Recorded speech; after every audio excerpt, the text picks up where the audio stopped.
Radio. Welcome everyone to another episode of Svelte Radio. I am back with yet another guest. Can you guess who it is? It's Rich Harris. Hello, Rich. Hello, Kev. Nice to meet you again.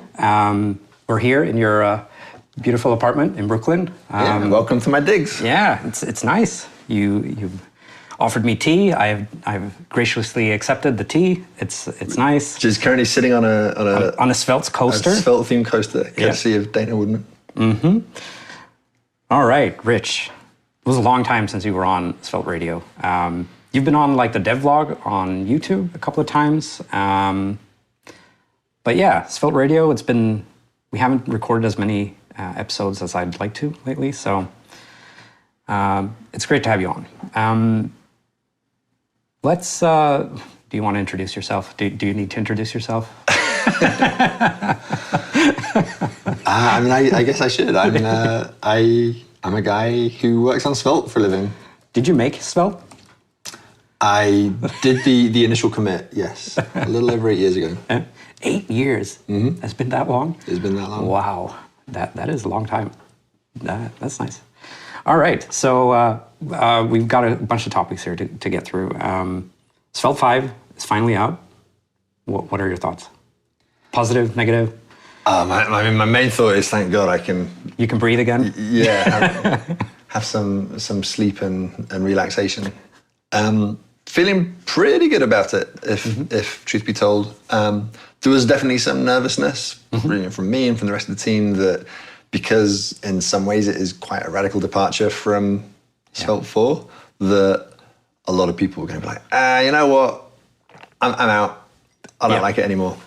And the feedback that we've had, like obviously there's a couple of people who are like, who moved my cheese? But the overwhelming consensus seems to be that this is a good and needed change to Svelte. Or even the people who initially were very skeptical. I was kind of one of them. I don't know if you remember, I was pretty...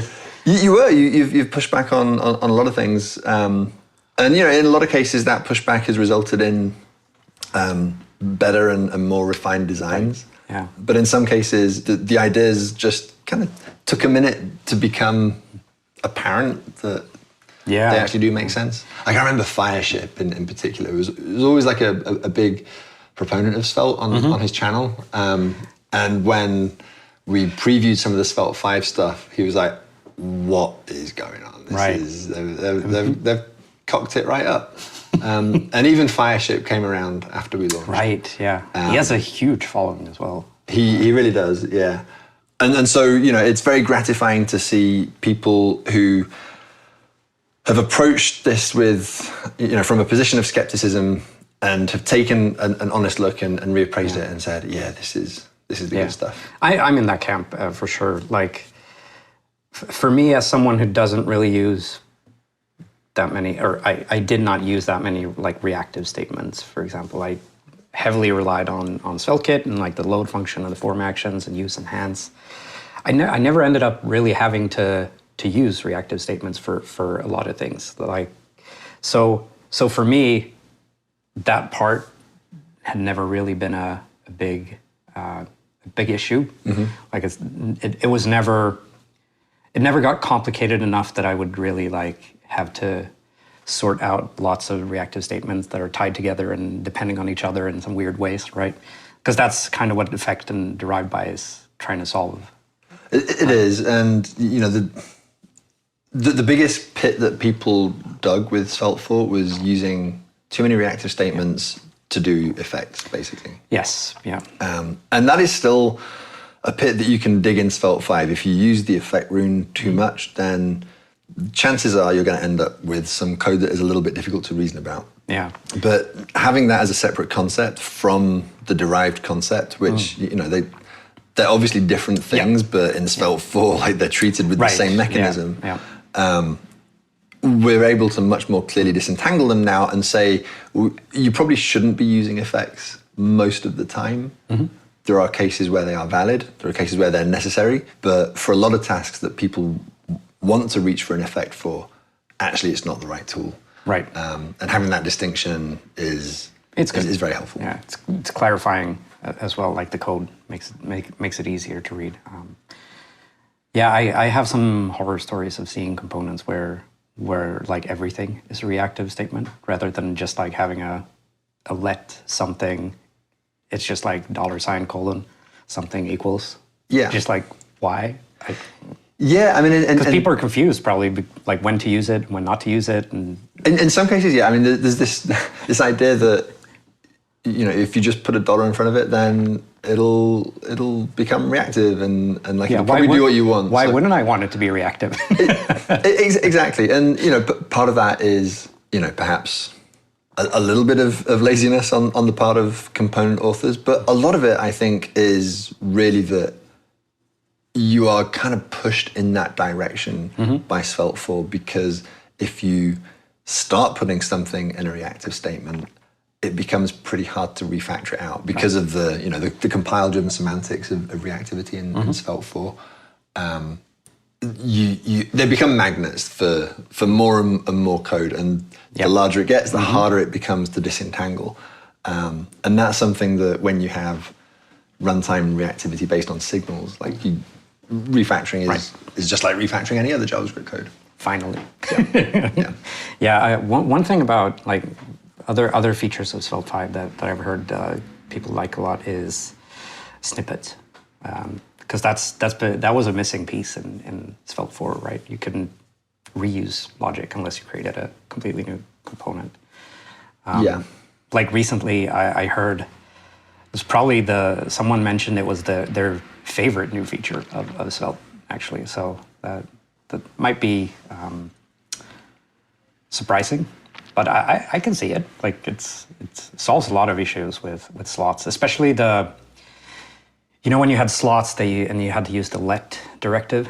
Yeah, it just got super confusing. Like which way is it going? No, why? Like what is happening? Just like And there's no symmetry between the things that are part of the default slot and the things that are not part of the default slot. Like the lexical scoping is very confusing. Oh yeah. Yeah. Always been one of my least favorite parts of the design of Svelte 4, and also the code. Like the implementation of that stuff is really filthy. And it all gets so much cleaner with now that we just have this one concept that is used both to pass stuff to components, but also if no other components are involved at all, it's all one consistent way of dealing with it. It's very nice. It's very nice. And the implementation is much nicer. I'm really looking forward to when we're eventually able to delete some of the code powering the backwards compatibility with Svelte 3 and 4. Not going to happen anytime soon. I want to reassure people that like a minimum of one major version at least. Yeah, I mean we think in terms of time frame rather than version numbers, because that's how people operate in the real world. Like it takes a certain amount of time to migrate the code base. And I'm not going to say that on such and such a date we're going to flip a switch, but I can say that it will be a very long period with lots of warning. But when we get to the end of that, and the warning has been issued and the deprecation notices have been emitted and all the rest of it, and we're able to delete that code, we're going to be able to just get rid of swaths of code in the code base, and it's going to feel so good, because deleting my code is like one of my favorite things, not just in programming, but in life generally. Deleting code makes me so happy. Yeah. No, I agree. Same for me. Like seeing those red lines on GitHub, like the diffs, it's like, oof. My hot take is the color of the diffs is wrong. You see a big diff where you're deleting a bunch of stuff and it's all red, but it's a good thing. Like if I'm deleting all this code, like I want a big green thumbs up. Yeah, like, it shouldn't be give me the red danger color for when I'm adding code, because adding code leads to problems. That's the stuff that you should avoid. That's a nice hot take. So any other feedback on Svelte 5? Like what have you heard? Or the thing that's brought me the most happiness is hearing people say they have like 100,000 plus line code bases who've migrated to Svelte 5 like in a single day. Right, with the new migrate script, right? The SV migrate, is that? Yeah. So we have a new command line tool. Oh yeah. One of the commands of that tool is the migrate command, npx sv migrate Svelte-5 will take your existing code base and upgrade to Svelte 5 and change the syntax of your components where appropriate. Yep. I actually used it recently at work. Worked great. So yeah, it's been a huge success. A lot of that is down to Simon, who from the start was like, we've got to be really good at the migration stuff. Yeah. Otherwise, like, we're gonna lose people's trust, and people are gonna be very, very annoyed. And you'll end up in like the Vue 2, Vue 3. Exactly. And so, you know, a lot of that initially is down to him. Paolo Ricciuti has been doing a lot of work on the migration tool more recently as well. It's turned out really well. Very happy with that. Yep. Yeah, it's like one of Svelte's strong, like really, what's it called? Strong points? Is that a word? No? Yeah. Yeah. So like, I feel like the other frameworks are not as good in general at migrating stuff. So there was a migration script for Kit as well. Yeah. I think from like before the plus page stuff, right? Yeah. So it really is a very strong point, like having an easy way to upgrade your stuff without having to manually change laborious things that are just like name changes or stuff like that. Yeah, I mean, there's basically three ways you can go. You can make it easy for people to migrate. You can retain backwards compatibility forever. That's sort of what React has done. Like, you can still use class components. I think you can still use the thing that was before class components. There was something before class components? I had no idea. Yeah, but before classes were part of the language, you would do, I think you would call create component or create class or something like that. Yeah. And then you like pass in your definition, and it would do auto binding of your methods and all of this sort of thing. Like a lot of stuff that with modern eyes looks super janky, but like that was how it was before classes were in the language. And then obviously hooks came along, but you can still use that very, very old stuff today. And the third option that you can do is just like not care, just say, all right, people, here's you're a new in version. And that's what Angular 2 did. Yep. For example. And of the three of those, like I understand and respect the whole backwards compatibility thing, but at the same time, that is technical debt that can really kind of slow your development down. And so for me, I think it's better if we can get the whole community singing from the same hymn sheet and working from, with Svelte 5 as a baseline. Yeah. It'll allow us to move a lot faster and add a lot more cool stuff. And it's not only the code base itself, right? It's also like all the content that's done around the framework, like articles and all this stuff. Like if you can somehow get people to write new stuff instead of like writing it in the old way, then that's a good thing. I think having migration scripts is a good way of promoting that. Yeah, although you really can't do anything about I mean, it's Stack Overflow content. Yeah, I mean, it's going to live forever, but it's at least like someone can just like drop a comment or add a notification or like an information box or something that says, oh, this is deprecated, use npx sv migrate Svelte-5 and get the new stuff, or something like that, rather than having to rewrite the whole article maybe or stuff like that. All right, cool. So before we started recording, we talked a bit about Advent of Svelte. So that we actually did an Advent of Svelte last year at Svelte Society, right? A bunch of different coding challenges, if you will, and with different. I think it mostly used just Svelte, but might have used SvelteKit as well. I don't remember. But now you mentioned that there's an advent of Svelte from the core maintainers as well in some way. There is, yeah. I'm not sure how or if we're going to combine forces on this, but there's been some talk about that. Yeah, the basic idea is we've been working on the Svelte 5 release for 18 months or so. And all of our effort has been basically spent on that. And as a result, there's a whole lot of features and ideas that have been sort of left to languish. And now that we have this brand new, shiny, stable foundation to build on top of. Like, wouldn't it be nice if we can start knocking out some of the quick wins that have been piling up in the issue tracker? Yep. And so our plan is once a day from the 1st of December up until Christmas, we'll ship a feature that people have been asking for. Maybe in Svelte, maybe in SvelteKit, maybe it'll be something like an ecosystem thing, or an ecosystem thing, or the svelte.dev/playground. Right. Yep. There's various ways that could be improved. And so that's going to be our big thing for the next month. That's a lot of new stuff, right? 25 things? It is. I mean, some of these things will be fairly small. Yeah, of course. Some of them are things that people have been asking for a long time, but we just haven't got around to. But actually, the implementation isn't that taxing. So it's going to feel good. Can you do you want to spill the beans on some of them? Or?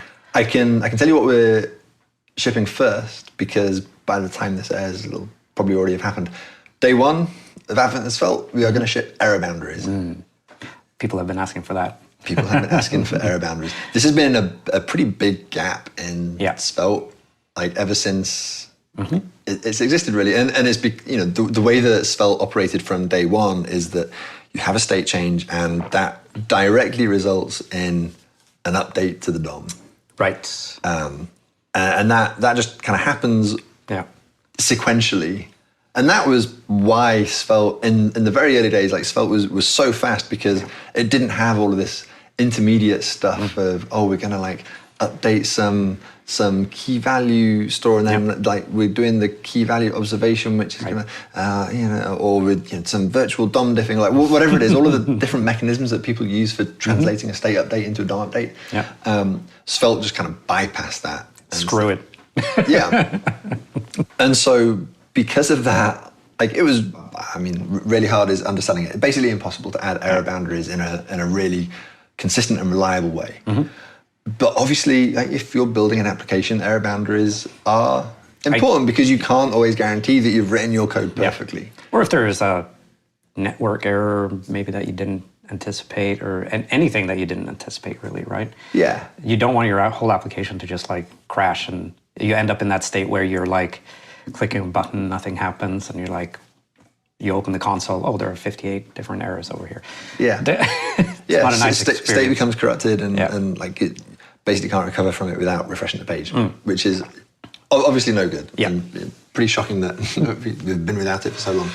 But maybe a testament to how resilient Svelte applications have been written. I don't know. Or how just gosh darn talented Svelte developers are. That is also an option. Everyone's been writing perfect apps. Obviously. But that's going to be a really nice thing to have, and it's one of the things that is actually pretty easy now that we have this new approach to the layer in between the update, right? So you can so that in Svelte 5, if a piece of state changes, then what happens is immediately fan that out to all of the effects that ultimately depend on that state, including intermediate derives, like you dirty a derivative, that will cause everything below it to be considered maybe dirty. And then once we've run a micro task so that any other state updates happen at the same time, we then go through all of those effects and update them in a group. Yep. And with this way of doing things, we're able to say, one of these failed, but because it happened within a boundary, we can just remove all of the effects within that boundary that had been updated up to that point, and show some fallback content. And it means that you're given the opportunity to retry whatever operation failed, or show some UI describing the failure. And you don't need to have like really defensive code.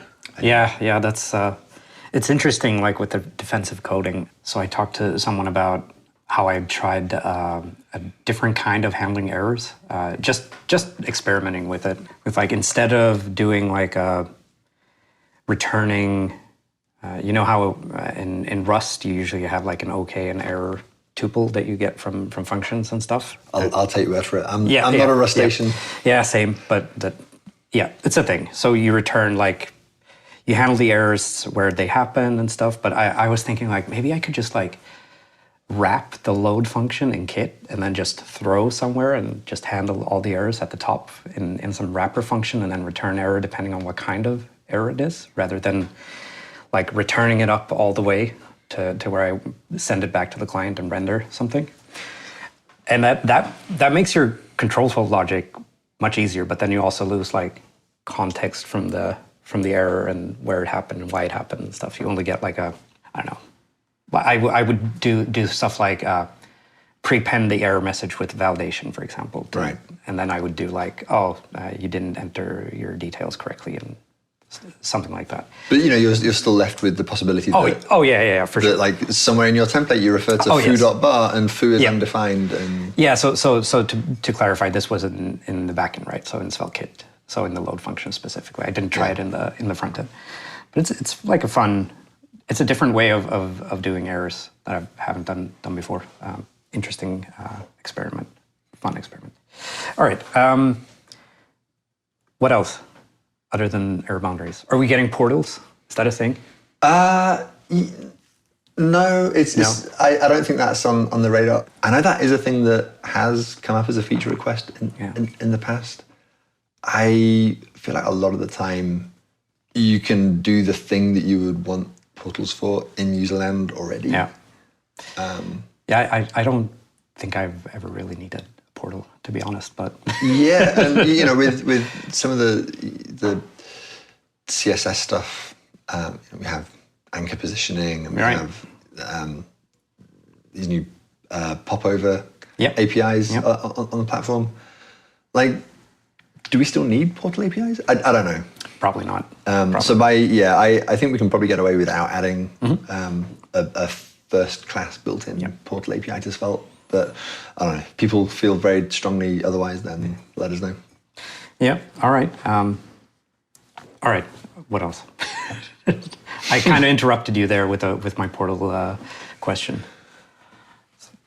What else? All right. I don't want to give too much stuff away because we've got some nice surprises lined up. But I will say that people who use Tailwind have found it a little bit annoying that you can't have multiple classes in a class directive. And so, if you have an element that is conditionally styled, you either have to use a big old ternary statement inside a class attribute, or you have to have a whole bunch of class directives. Like class margin for equals condition. Very ugly. Class, whatever. Yeah, and we have a solution to that, which we think people are really going to like. Oof, that's exciting. I use Tailwind, so that'd be great for me. Like the way I do it now is I just opt out of writing the Tailwind stuff in the template, and I do it in the style tag instead. Because you can still use like an @apply something, but which I believe the Tailwind guys don't like. But it's like a workaround, right? Because it's like I'm not going to have 16 class directive statements in my one element, and then maybe have to do it in 6 different places. I'd much rather have like class : danger, and then I'll apply all the like border red whatever for in the class. But yeah, kind of defeats the purpose of Tailwind, I guess.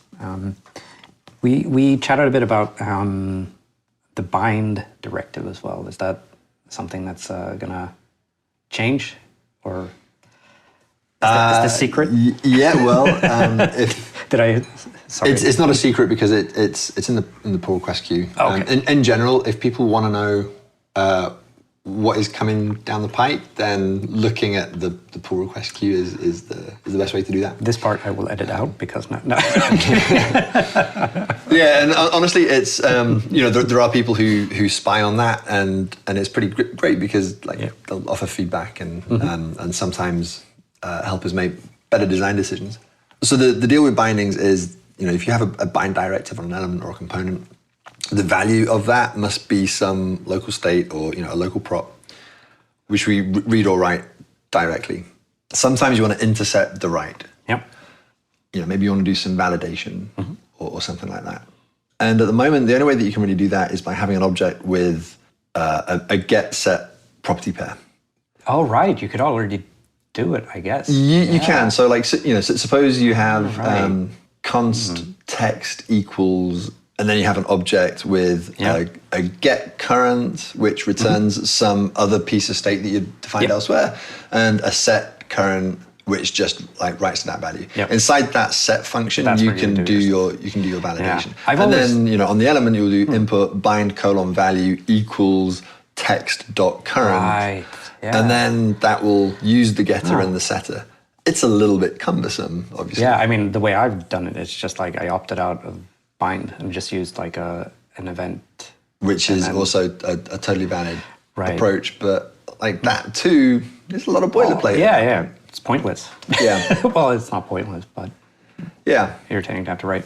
So we have a way now to provide the getter and the setter directly within that bind directive, which is particularly useful if you want to do some one-off validation. Like you don't want to go through all the rigmarole of creating this object or adding an event handler. And that's something that I think we should be shipping pretty soon too. It's like one of those things that when you try Svelte the first time and you try the bind directive and it's like, oh, it's so nice. You don't have to write any code. And then as soon as you have to do something where you have to like manipulate the value a bit before you send it up or like do anything, it becomes a bit irritating because you're like, oh, I could use this very nice thing over here, but I have to do something here first. It is irritating, but it's also, it pushes people towards using effects. Like you often see people using effects to do validation. Right, okay. And that's absolutely the wrong thing to do. Effects are very bad for validation. Yeah. There are a lot of things that they're good for, but if you want to do your validation, that should be happening upstream. It should be happening within an event handler, essentially. And having bindings where you can control what happens on write, that essentially gives you a place to put that logic that's equivalent to the event handler. Oh, that makes sense. That'll be a nice addition. There's also, we chatted a bit about actions. Is that? This is That's not for Advent of Svelte, maybe. Yeah, this is a longer term goal that we have. So, the use directive and the transition directives, transition in and out, these are actually quite similar in that they are essentially element lifecycle callbacks. Right.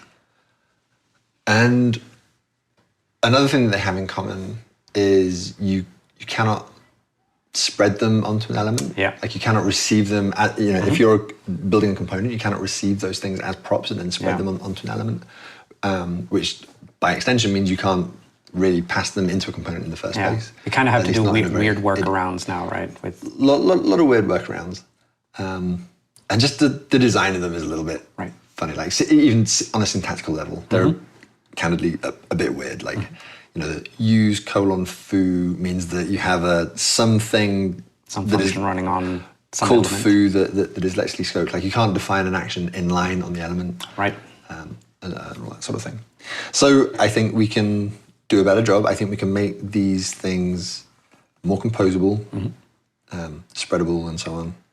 We can make them more consistent with each other, and have less syntax, less API surface area than having all of these separate bindings. Make things that are actually quite similar. And I think we can make it so that they're a little bit more flexible and powerful as well. So we have some ideas for what the evolution of that basic idea of an action could look like, and that's something that we'll be focusing on in 2025. 2025 isn't that far off. All right. What about this async stuff that you mentioned beforehand? Is that something you want to talk about, or should we skip it? Like, what's? I can give the very high level view, which is, wouldn't it be nice if we had more of an ability to think sensibly about how async state works inside Svelte components. At the moment, we have the await block, which is really good if you have a promise and you want to show some pending state until the promise resolves, and then you want to show the value of the promise or some fallback UI if the promise rejected for whatever reason. Yep. Really great in the case of a single promise. As soon as you have multiple promises and you want to coordinate somehow, and you want to show some skeleton UI until multiple promises have resolved, doesn't really help you anymore. And so you have to do a lot of fairly tedious orchestration yourself. Some frameworks have kind of solved this problem. Like you'll hear about React Suspense, for example, which is essentially a way of coordinating activity that could be happening in multiple components that aren't aware of each other and haven't been designed to coordinate with each other in the first place. And Svelte doesn't have that, and it would be nice if we did. And so while we don't exactly know what the Svelte way of doing that is going to be, it's something that is definitely top of mind. And that would probably also affect like data loading in Kit? Potentially. Potentially. I don't see the load function going away anytime soon. Like I think that the distinction that SvelteKit has between the loading and the rendering phases is actually really useful and important. Like the fact that you have this loading phase first in which you can throw errors and you can do redirects and all of that sort of thing before you start the rendering process.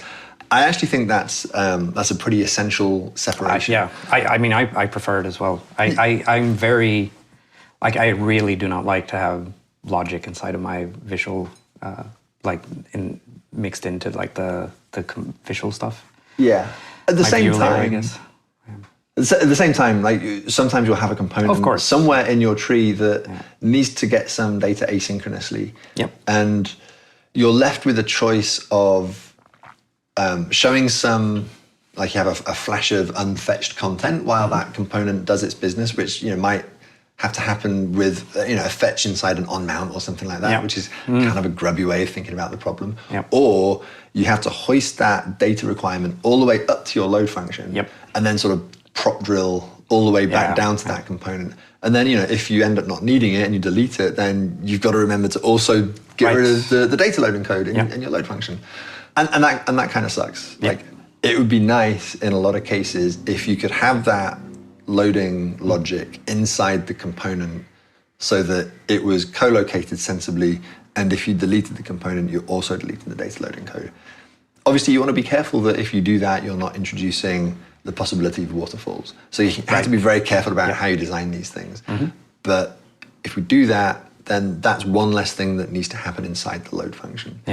And so it's very possible that if we do manage to design async state in a really good way that allows us to do this sort of thing without introducing waterfalls, then the way that we think about loading in SvelteKit will could change quite substantially, but definitely not in the immediate future. Would that mean kind of like component-based loading, or would it?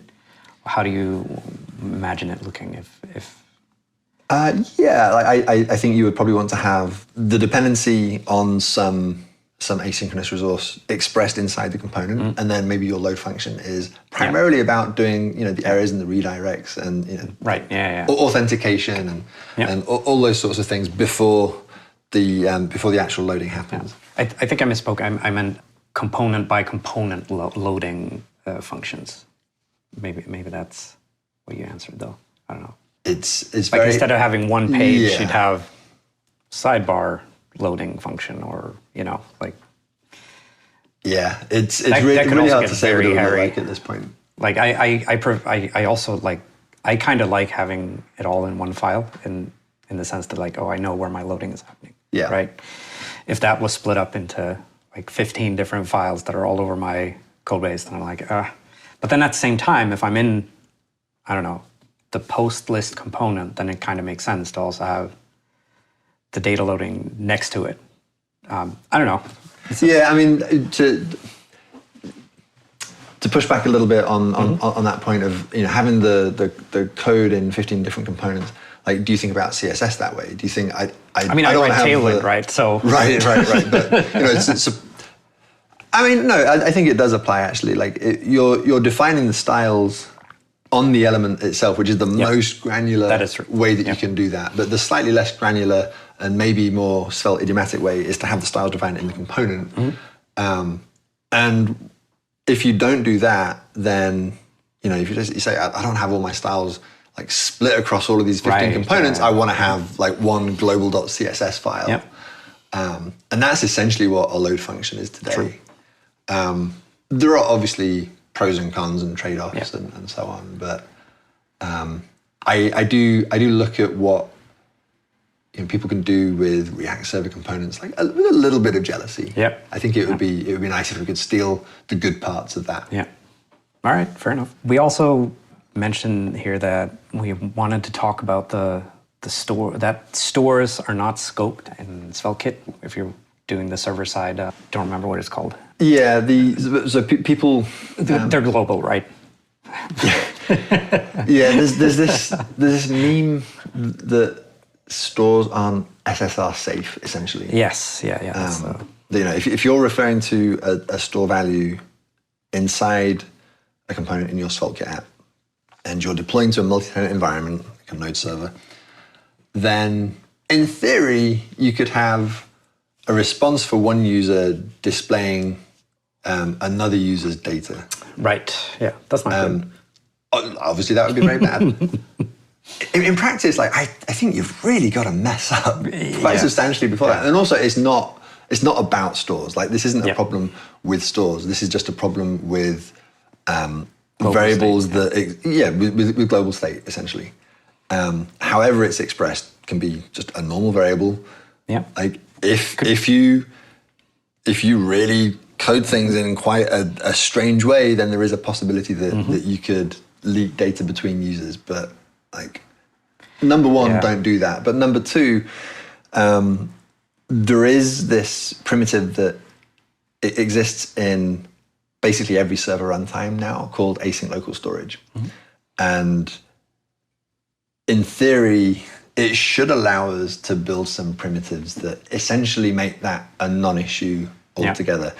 What AsyncLocalStorage does is it allows you to associate a context with a specific request, and then at any point while you're responding to that request, you're in that context, even if the response takes place over multiple sequential steps that have like an asynchronous gap between them.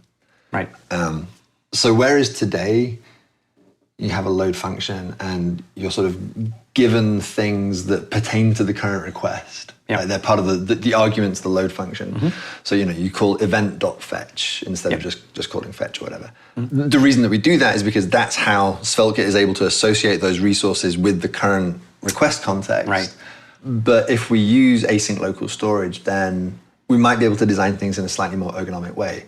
So, sometimes you will see people have an abstraction around an API, and it requires a fetch implementation to be passed in. And so, that becomes cumbersome. It does. And so, you have to pass event.fetch in every time you make an API call. It's very annoying. With AsyncLocalStorage, like things like that are no longer necessary. And similarly, if you can associate a particular store read with a request context, store read or any other type of variable read, then you can ensure that the stuff that you're rendering while responding to this user is scoped to this user and not some other user. So I think that will hopefully put this idea get rid of the meme. Once and for all.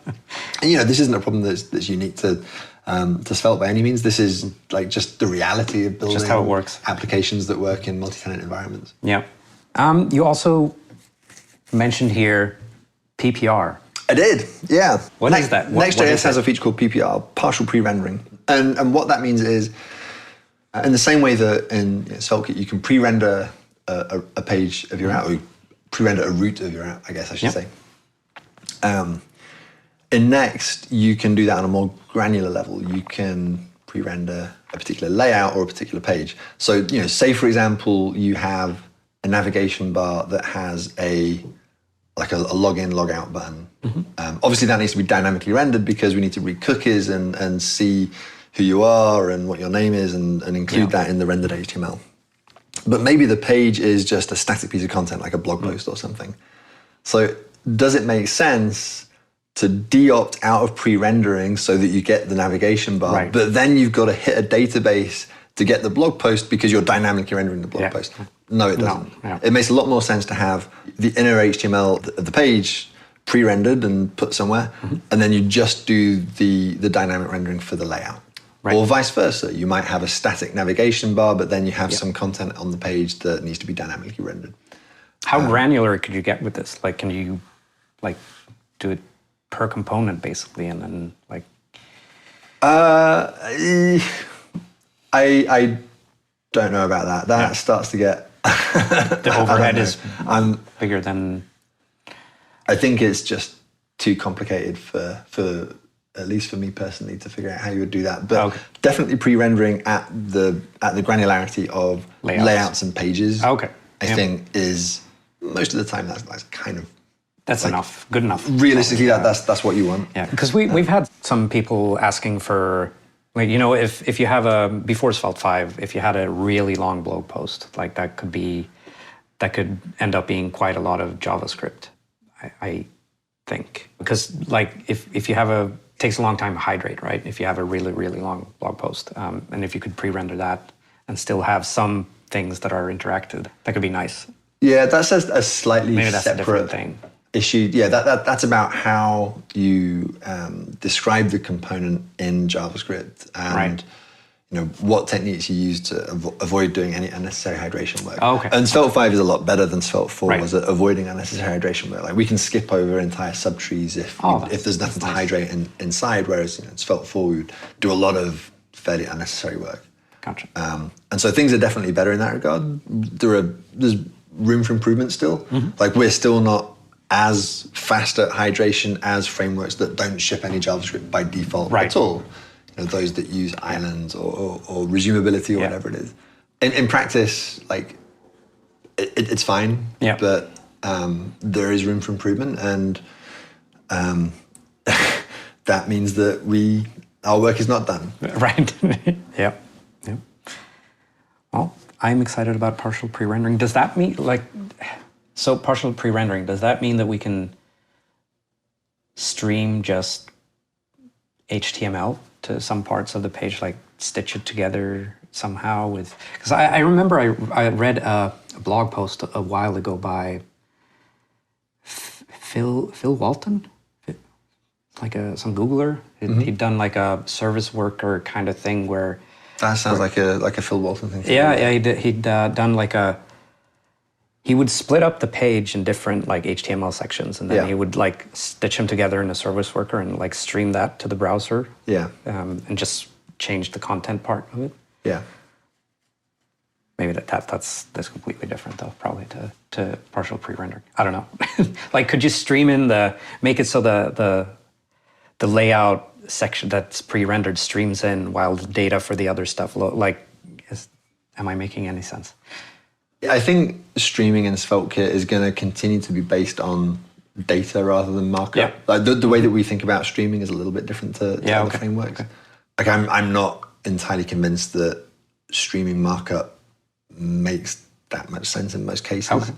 You can invent scenarios in which the ability to stream markup is helpful, but most of the time what you really want is to render the page immediately and then stream in the data that populates the components that then subsequently get rendered. You're much more likely to avoid like broken layouts and things like that if you do it that way. All right. Yeah, cool. Let's talk about, so I'm here in New York visiting a friend, but then for some reason there was also JSNation at the same time. You did a talk, North Star, I think you call it. Should we talk a bit about the conference? Did you like it? Was it fun? Yeah, I mean, look, conferences are always fun. They're a lot of work if you're going there to speak. Yeah, if you're just going there to talk to people and hang out, then it's not Yeah, but will it work? once the talk is over and you can sit back and just enjoy hanging out with a bunch of other nerds, then these things are great. Have a good time. Yeah, definitely recommended for people that haven't been to a conference. Like it's definitely something you should experience. Yeah. What was your talk about? So the idea of the talk was, Svelte has had a lot of different identities over its 8 years. And we've just shipped Svelte 5, which is a bit of a departure from what the framework has looked like up until this point. And so the talk was sort of a forcing function for me and the rest of the team to try and codify what it is we're actually trying to do with this project. Yeah.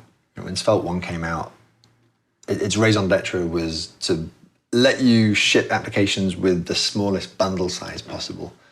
And then later that focus switched to be a little bit more about making apps that are very fast. Yeah. Because you have compile time reactivity. And then we realized that what people actually like about Svelte is that it allows them to write applications very concisely. Yeah. And that it's just kind of fun to write. And so we leaned into this idea that with Svelte, you can write less code. And as a result of writing less code, you can write more robust code. You can write code more quickly and so on.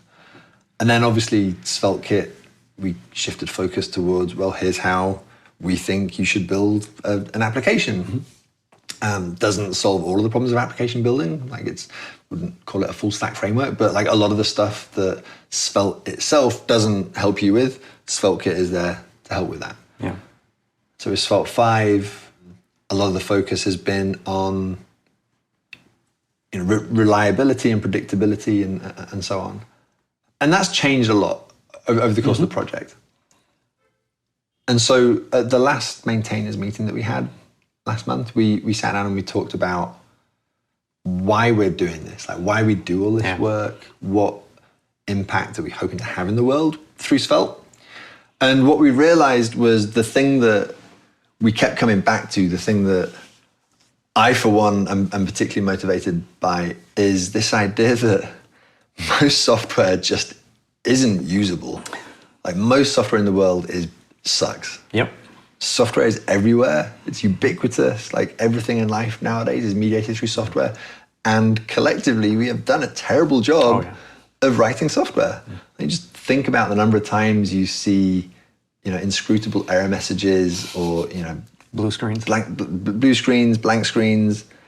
I pick on GitHub a lot because that is probably the piece of software that I spend most time in. Right. Yeah. And it's not good. There's a lot about GitHub that is really not good. And there's reasons for this, and the reasons are all reasonable. And it's not because people don't care. It's not because people aren't trying, but it's a problem nonetheless. And so our North Star, we concluded, should be about helping people make better software that doesn't have some of these reliability issues and so on. And so the talk was really about how we arrived at that conclusion and what it means in practical terms to orient a project around those goals. Yep. Cool. So that kind of ties in a bit to error boundaries, I guess, a way of handling errors and not bricking the application when something goes wrong. Imagine if you're at a ticket kiosk and you're buying a ticket, and for some reason the application is a JavaScript application and it just errors and nothing's happening when you click the screen. That's not good. Yep. So yeah, that's nice. All right, I think we've gone through all of the talking points that we had here. There's just the two last sections left, hot takes and picks. So let's start with hot takes. Do you want to go first, or should I? Sure. My hot take is a meta hot take.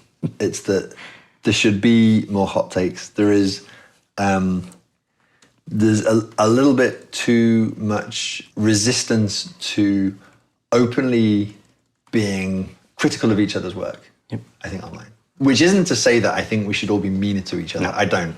I think that one of the things I like about our community is that everyone is, in general, pretty friendly and respectful towards each other. But I don't think we have enough willingness to say, you know what, this thing sucks. This idea sucks. This is wrong. I personally relish it when someone comes along and makes a reasoned argument about why something that I've worked on sucks. Right. Because like that's how we can make things better.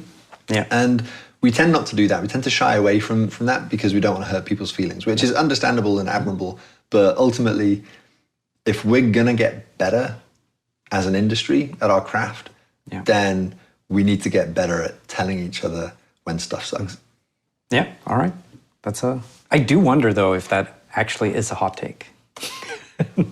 Because it's kind of like, it probably is, but I also feel like it's like common sense as well. But maybe...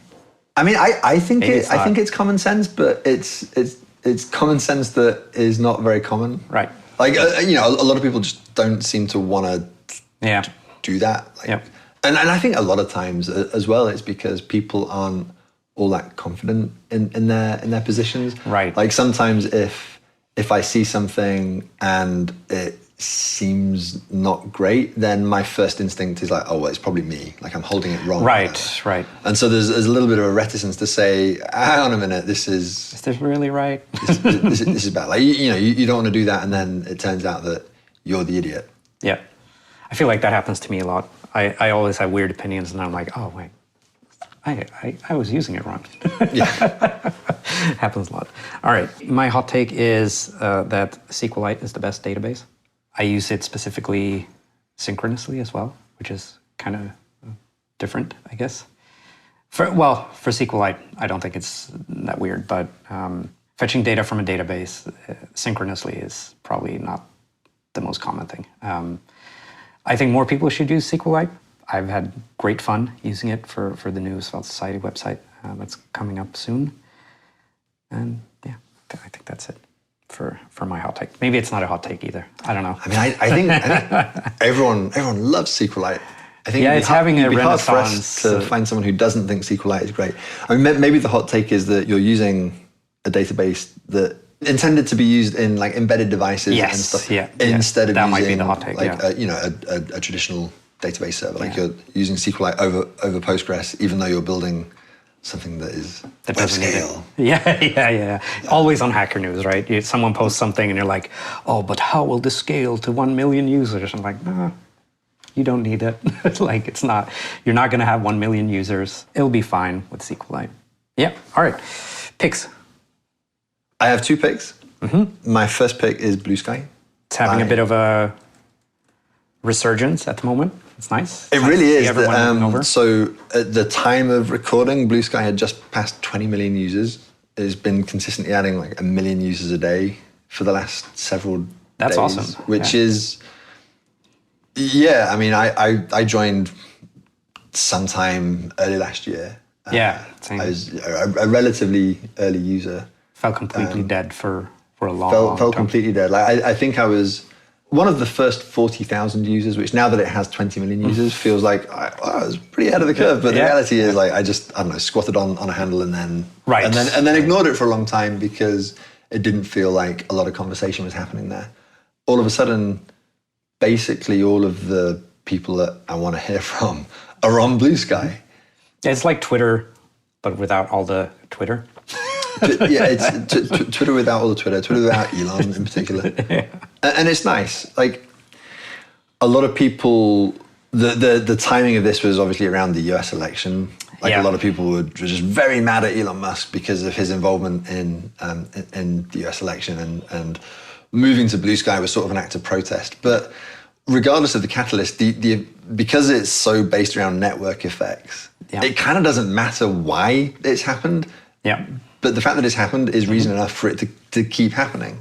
And for a long time, I was a total Twitter addict. Like I was like on Twitter all the time. Even if I wasn't posting, I was just like mindlessly scrolling. Yeah. And I tried a bunch of times to just quit because I know it's not healthy being on there. Yeah.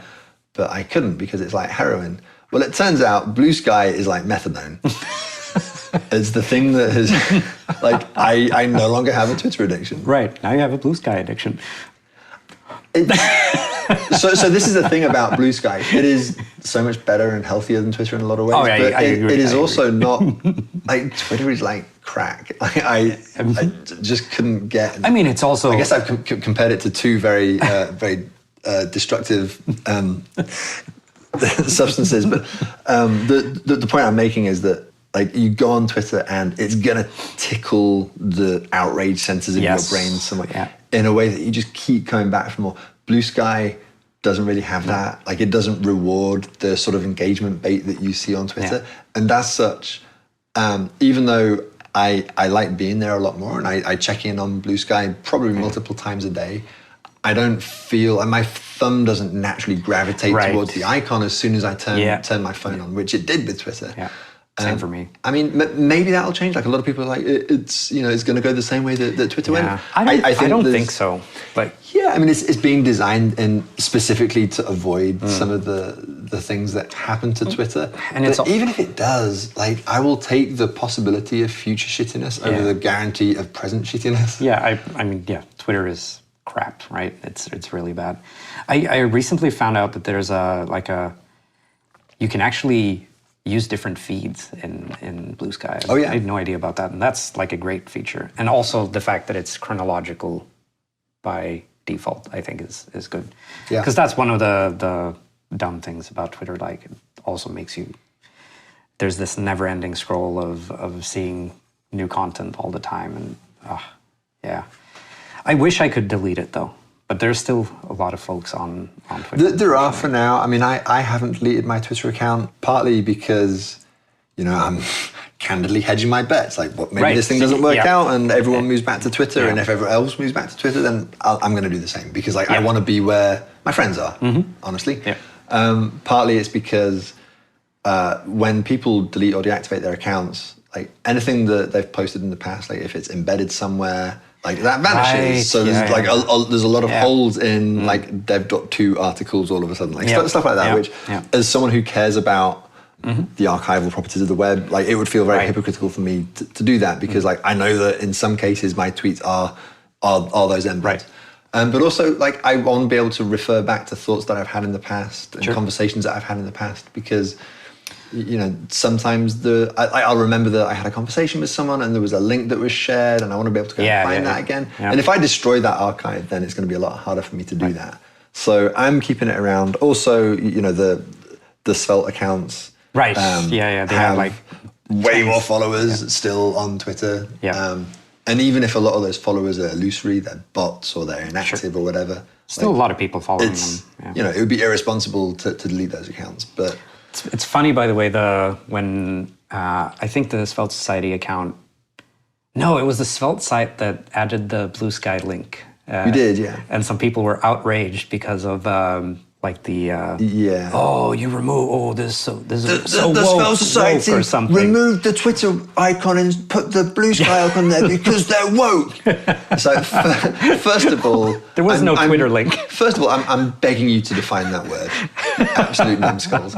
But second of all, we never had a Twitter link in the first place. It's so funny. Oh well, it is what it is. Yeah. All right. Your other pick. My other pick, I'm reading a book at the moment called Lifespan by a chap named David Sinclair. And that name sounds very familiar. Yeah, so it turns out he's quite a well-known guy. I didn't know about him until fairly recently. He was in Brooklyn for an event at a place that we like to go to from time to time. And it was a sort of a panel discussion on the topic of longevity, which, I don't know, I guess I've had a passing interest in longevity. Like I think it would be cool to be able to live a healthier life for longer. Like, I like being alive. I would like to keep being alive for as long as I can. I think that makes sense. Yeah. And this guy, apparently a lot of people knew this. Apparently this is like a very widely read book.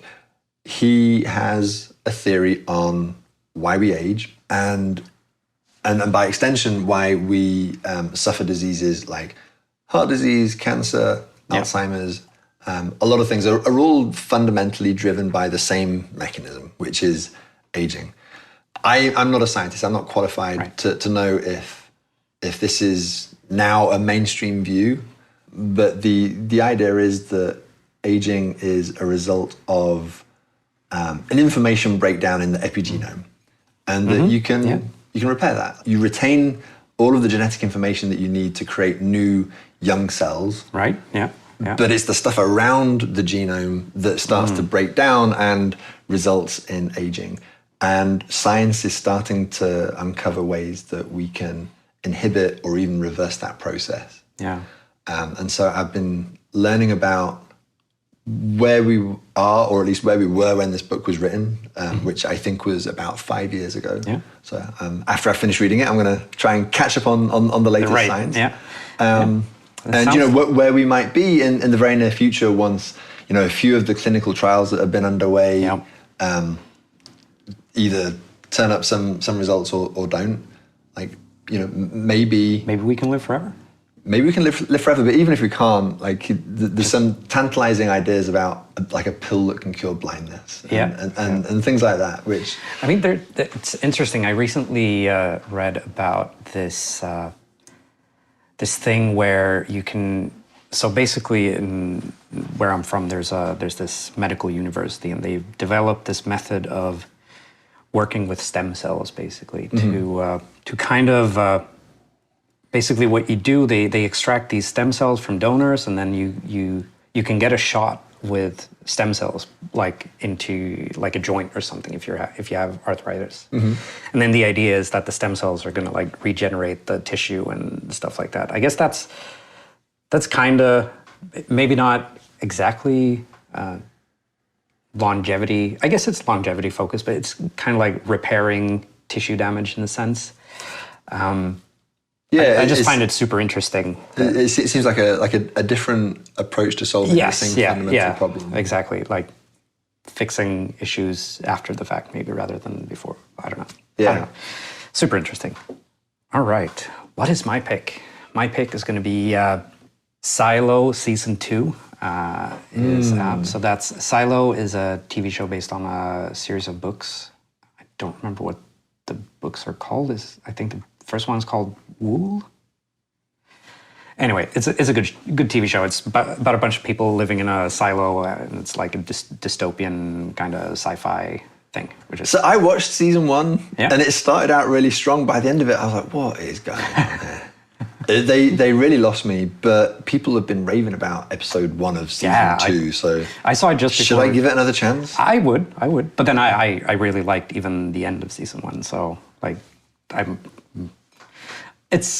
would give it a go. Like if, all right. So yeah, I think it's great. And also like the main character is the actress is Swedish, right? So I have to support it. Oh, she is? Yeah. Oh, yeah, so that's my pick. And with that said, I guess we're done. Thanks for doing the interview with me again. And thanks for having me over here. Always welcome. Yeah. And where can people find you? Not on Twitter, but maybe on Blue Sky at rich-harris.dev. Yeah. Awesome. All right. And with that said, thank you everyone who is listening, and we will see you next week. Bye-bye. Hey, it's Kev here. If you like the show, please drop a review on your favorite podcast player. It would help out a lot. Thanks.